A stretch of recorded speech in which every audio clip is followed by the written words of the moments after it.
Classical పాడడానికి light పాడడానికి తేడా, సినిమా పాట పాడడానికి? ఇప్పుడు పిల్లలకి స్టార్టింగ్లో వాళ్ళు ఏదో ప్రాక్టీస్ చేసేస్తారు, అది తప్పుగా అనుకోవద్దు. తల్లిదండ్రులు కూడా పిల్లల తల్లిదండ్రులు తప్పుగా అనుకోకూడదు. వాళ్ళు పాడతారు కానీ అందులో ఏమిటి చమక్కులు ఉన్నాయి, ఇవి ఉన్నాయి అంటే ఇప్పుడు ఇంకా బాగా డెవలప్ చేసేస్తున్నారు. దాని గురించి నేను చెప్పటం లేదు. ఇది ఎవరి దగ్గర నేర్చుకోవాలి. అది చెప్పిన వాళ్ళు కూడా నేను పాడాను అనుకోండి, నా దగ్గర నేర్చుకోవాలి వచ్చి, అమ్మ మీ పాట ఇలా ఉంది, మేము పాడి వినిపిస్తాం అంటే తప్పకుండా చెప్తాను. నేను మొన్న ఇప్పుడు సౌత్ ఆఫ్రికా వెళ్ళాను. ఆ అమ్మాయి అహనా పెళ్ళంట పాడి, ఆ అమ్మాయికి తీరా చూస్తే 16 ఏళ్ళు 17 ఏళ్ళు. వాయిస్కి దీనికి ఎక్కడ పాటకి వ్యత్యాసం.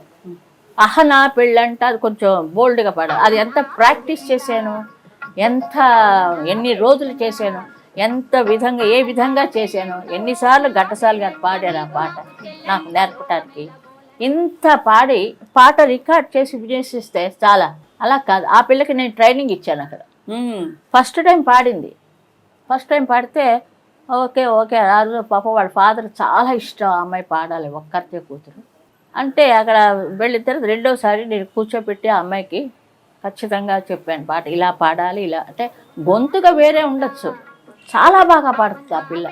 ఆ అమ్మాయికి చెప్పి ప్రాక్టీస్ చేయించి రెండోసారి అందరూ మెచ్చుకున్నారు, ఎక్సలెంట్గా పాడామమ్మా. ఇప్పుడు మనసే అందాల బృందావనం ఆల్రెడీ ఎవరు పాడారు, రాధా జయలక్ష్మి గారు పాడారు. ప్యూర్ క్లాసికల్ సింగర్స్ వాళ్ళు. అది మళ్ళీ నేను తెలుగులోకి తీసుకొని కోదండపాణి గారు ఎంత మంచిగా ఎంత గొప్పగా చేశారంటే ఆ పాట. మళ్ళీ కాపీ కొడుతున్నాం అనుకోకుండా నా చేత ఎంతవరకు నా వాయిస్లోంచి ఆ సౌండ్ వస్తుందో అంతవరకు పట్టి కోదండపాణి గారు ఆర్టిస్ట్కి ఎక్కువ కష్టం కలిగించరు.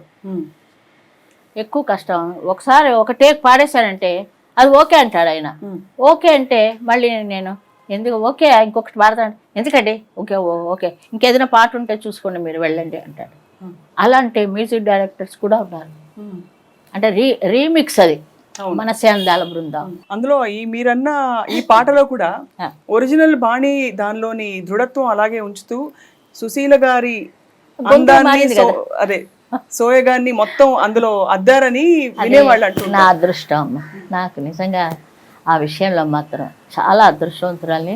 ప్రొడ్యూసర్స్ అందరూ నన్ను పైకి ఎత్తారండి, వాళ్ళ పిక్చర్కి ఉపయోగించుకున్నారు నా వాయిస్.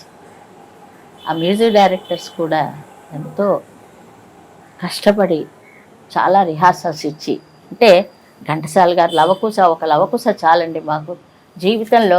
మా జీవితం పండడానికి ఒక లవకుశ చాలు, ఒక భక్త ప్రహ్లాద చాలు.